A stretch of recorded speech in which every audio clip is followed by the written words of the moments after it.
Salut les amis. Aujourd'hui une recette.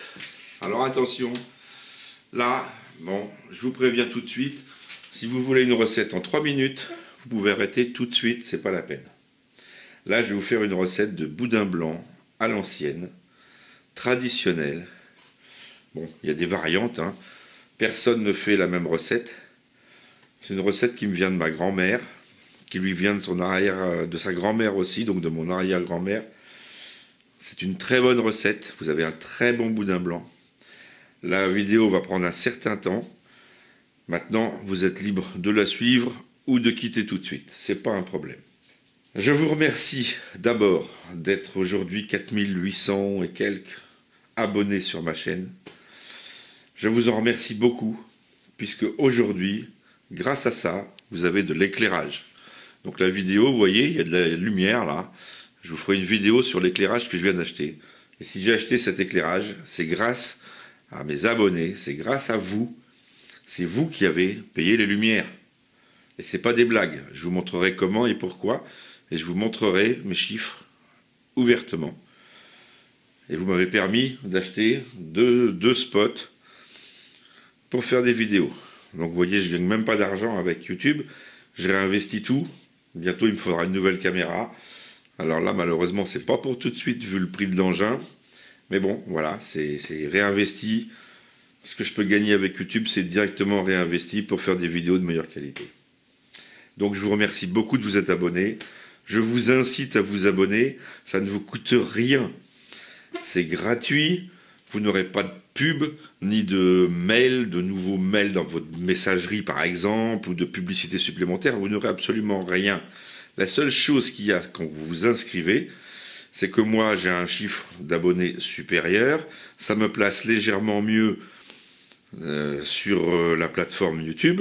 Et si je suis mieux placé, eh ben, les gens voient plus mes vidéos, ou légèrement plus. Et puis forcément, ça me fait plus de visibilité. Plus de visibilité, plus de vues, plus quelques centimes à chaque fois. Et puis ben voilà, aujourd'hui, ça m'a permis d'acheter 2 lumières. Voilà, ça m'a coûté 160 €. Mais voilà, ce mois-là, ben, il y a eu un buzz sur une vidéo qui m'a permis d'acheter ces 2 spots. Bon, j'en suis encore de ma poche, mais on va dire que ça sera amorti le mois prochain, je pense. Et puis, ça m'a permis, voilà, ça va me permettre de faire des vidéos différentes que vous n'aviez pas avant parce que j'étais coincé par la lumière. Donc, je vous en remercie de tout cœur. Abonnez-vous, comme je vous dis, ça ne vous coûte rien. Quand vous vous abonnez, vous cliquez sur la petite cloche également et vous sélectionnez être prévenu de toutes les nouvelles vidéos. Ça ne changera absolument rien, comme je vous dis, dans votre messagerie sur votre ordinateur. Il ne se passera rien du tout. Vous n'aurez pas de mail, pas de pub supplémentaire, rien. Il y a juste que quand vous ouvrirez YouTube, eh bien, en haut à droite, vous avez un petit carré rouge. Et dans ce petit carré rouge, s'il est rouge, ça veut dire qu'il y a quelqu'un qui vous a... Enfin, YouTube vous a laissé un message. Et quand vous allez ouvrir ce petit carré, vous verrez que, bah, par exemple, Lona86 a mis une nouvelle vidéo qui s'intitule ceci ou cela, XYZ. Voilà. Et vous êtes libre de la regarder ou pas. Tout simplement. Voilà, c'est tout ce que ça fait. Par contre, moi, ça me fait un abonné de plus. Et un abonné de plus, ça me fait monter dans la hiérarchie de YouTube, on va dire. Voilà. Parce que nous, pauvres Français, vous savez, on est très mal placés et généralement carrément défavorisés par rapport aux Américains, bien sûr. Sachez qu'un Américain gagne environ 4,5 fois plus qu'un Français. Et oui. Aujourd'hui donc, et merci pour ce petit intermède, aujourd'hui donc, boudin blanc. Alors c'est parti, il va nous falloir des oignons. Alors, cette recette-là, je ne vais pas la faire pour faire 10, 20 ou 30 boudins blancs. Je vais la faire pour faire environ 140, 150 boudins. Voilà. Parce que moi je les mets au congélateur, je vais les mettre sous vide, avec ma machine à vide achetée sur AliExpress. Ça c'est une vidéo que je vous ai passée il n'y a pas longtemps. Et qui marche à merveille. Et puis là, d'habitude, j'en fais toujours avec les mêmes quantités, c'est-à-dire environ 2 poitrines. Donc 2 poitrines, ça tourne autour de 8 kg, 7 kg et demi, 8 kg 5. Enfin voilà, ça dépend de la taille des poitrines. Puis après, on va rajouter un peu de gras. Je vais tout vous expliquer en détail. Donc pour commencer, il vous faut 2 kg d'oignons. Alors bien sûr, cette recette, elle est donnée pour... alors je ne sais pas encore combien ça fera, on verra à la fin combien ça fait de boudin. Et ensuite, si vous voulez faire moins, il suffira de diviser les quantités tout simplement. Donc, moi je pars pour environ 140 boudins. Vous allez me dire, ça dépend de la taille des boudins, mais enfin on va dire taille normale. Donc, il me faut 2 kg d'oignons. Donc je viens de les éplucher. Et il me faut 16 échalotes de bonne taille quand même. Voilà. Donc je viens de les éplucher aussi, de couper en petits morceaux. Maintenant je vais hacher tout ça. Et puis je vais les faire cuire, rissoler tranquillement pour que ça devienne translucide. Donc je vais rajouter un peu d'huile, un peu de beurre. Et je vais mettre ça à cuire tranquillement. Et je vais faire ça au wok parce que le wok c'est bien pratique pour faire ça. Puisque ça n'accroche pas beaucoup si on règle bien la température. Et puis qu'on fait cuire ça tranquillement. Donc j'attaque, je vais les passer au hachoir, donc ça va être avec le petit hachoir qui est là, que vous voyez là, voilà. Bon, j'ai un gros, mais je ne vais pas le salir, je vais passer ça là-dedans pour hacher en petits morceaux, et puis après je les mets au wok. Voilà, je viens de hacher les oignons et les échalotes, 2 morceaux de beurre, on rajoute de l'huile, là le wok est bien plein, hein. On va rajouter de l'huile de noisette.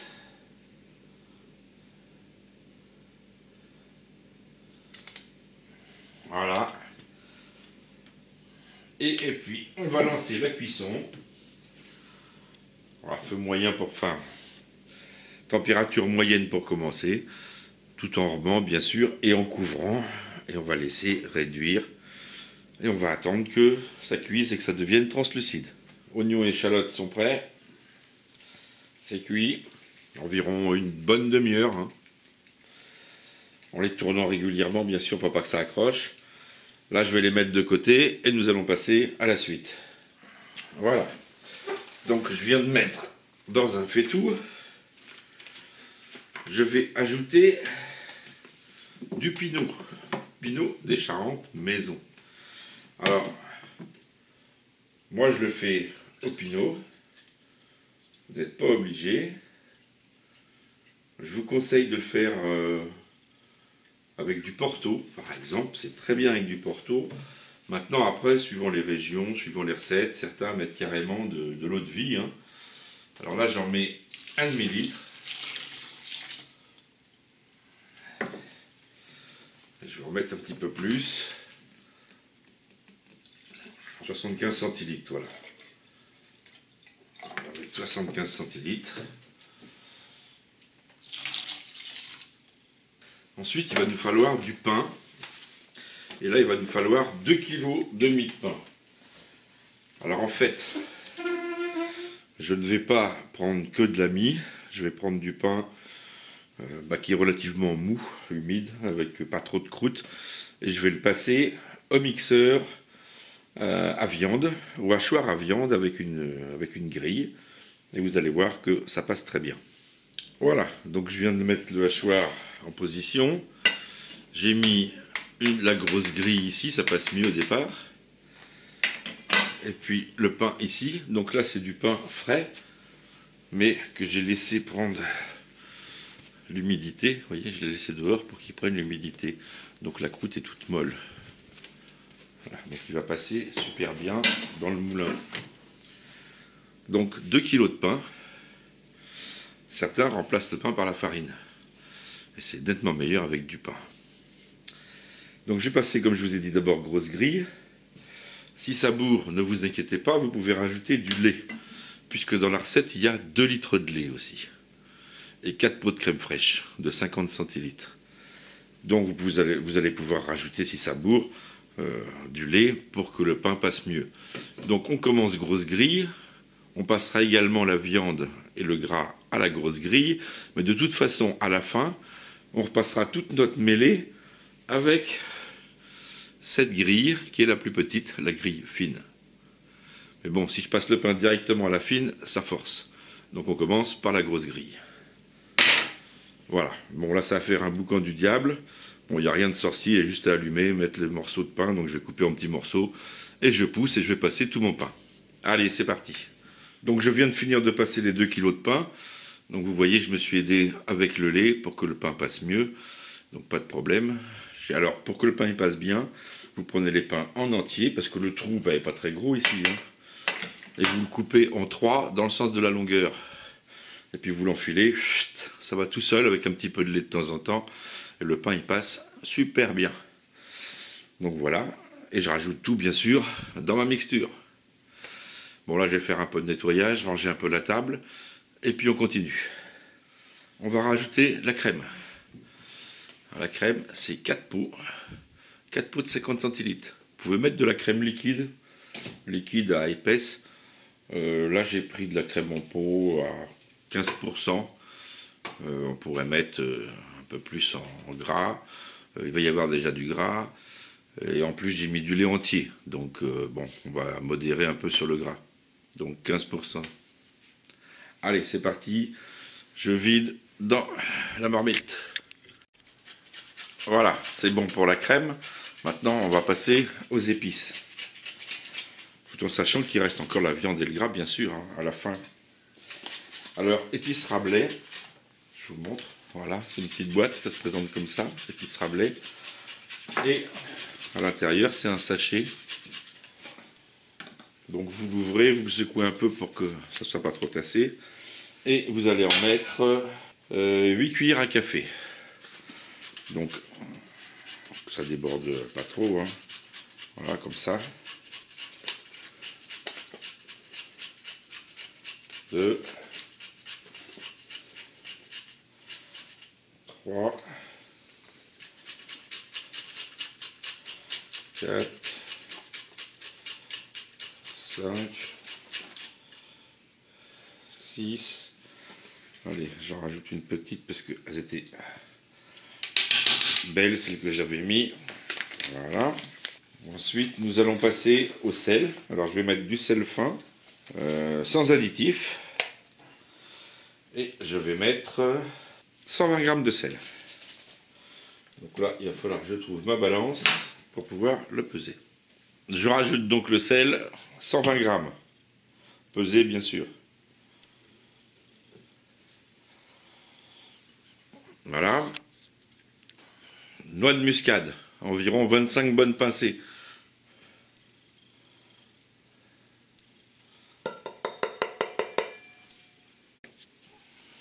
Je rajoute 25 grammes, 25-30 grammes de poivre. En fait, c'est 5 baies.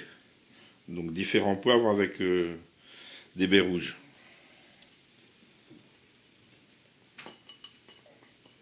Je vais rajouter 7 œufs entiers.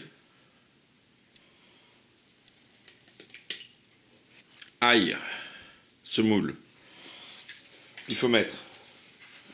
Je ne vous donnerai pas la valeur exacte.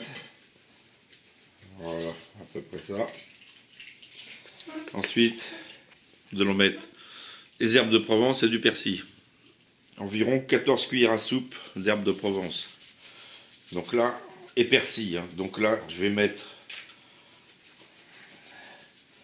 herbes de Provence sèches. Voilà. Et puis je vais rajouter du persil frais. Un bouquet. Donc je vais le hacher et je le rajoute. Tout à l'heure, nous avons mis 7 œufs complets, entiers. Là, on va mettre 25 jaunes.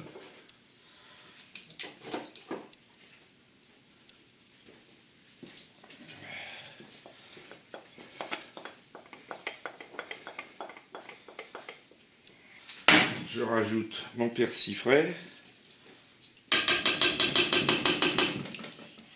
Voilà, tout y est. Manque que la viande hachée. Donc la viande, ça va être de la poitrine. Voilà, et là, il faut tout mélanger. Pour commencer, mélanger tout ça. Voilà. Bon, là, je viens de sortir de la poitrine. J'en ai encore autant. C'est de la poitrine qui est nature, complète, non désossée, non décoinée. Je vous montre. Voilà, vous avez la couenne. Voilà, et vous avez les os des côtes. Donc là, je ne vais pas vous montrer comment on fait. Je vous conseille d'aller sur le site de Fifil Sévenol. Je vous mettrai le lien sous la vidéo. Dans la description, vous aurez le lien de Fifil Sévenol et je vous mettrai le lien de la vidéo qui correspond à comment désosser une poitrine. Suivez-le sur son site, il est excellent. Et il vous fait des préparations, c'est tout expliqué en détail. Donc regardez une vidéo, comment désosser une poitrine, et vous verrez, ça n'a rien de compliqué. Ça prend un petit peu de temps, mais quand on a le coup, ça va très vite. Voilà, donc là, je vais le faire, je vais désosser.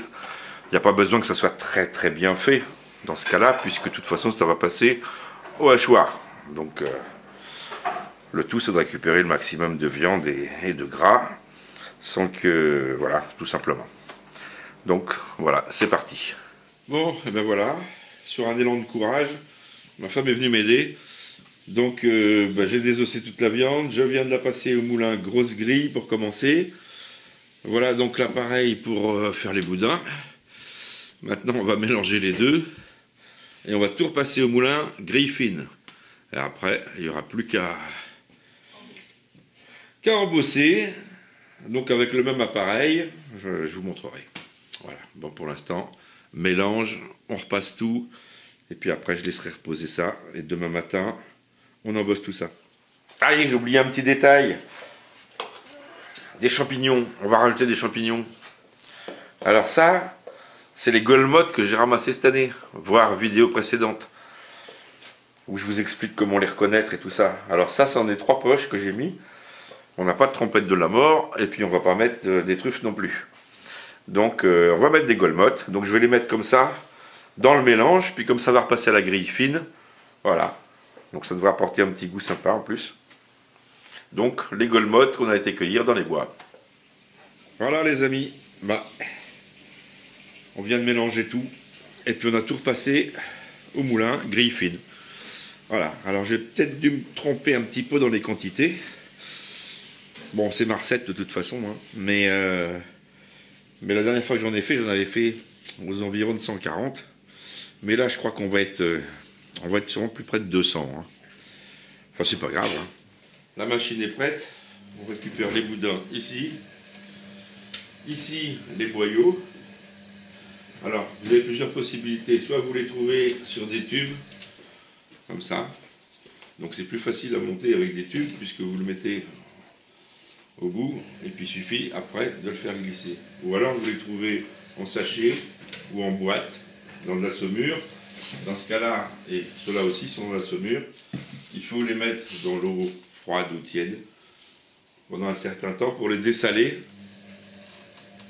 Vous pouvez graisser aussi la canule pour que ça glisse mieux.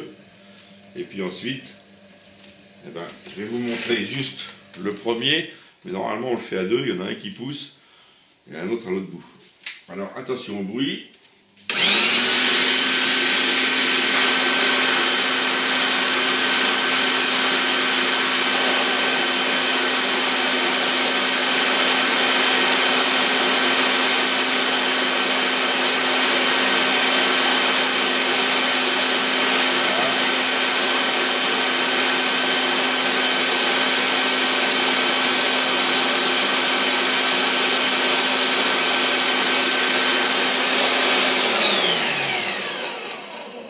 Et voilà donc le premier. Donc je tourne 3 tours dans un sens, le suivant je le tournerai dans l'autre sens. Donc là on est en train d'embosser. Pendant ce temps-là, sur le feu haut 80 degrés, donc un bouillon, avec oignons, carottes, clous de girofle, feuilles de laurier.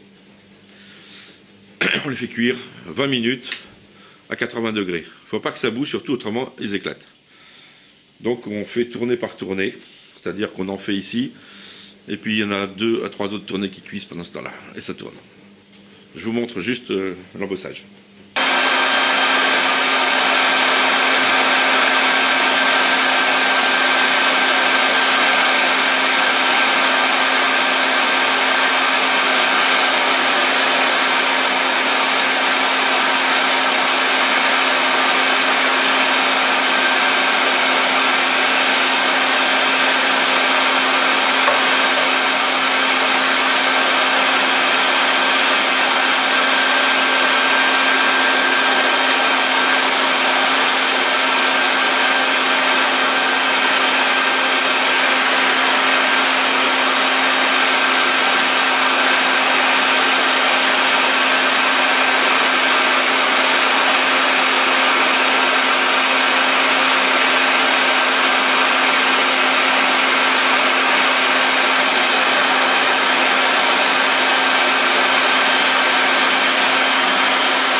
Donc là, on fait un petit nœud.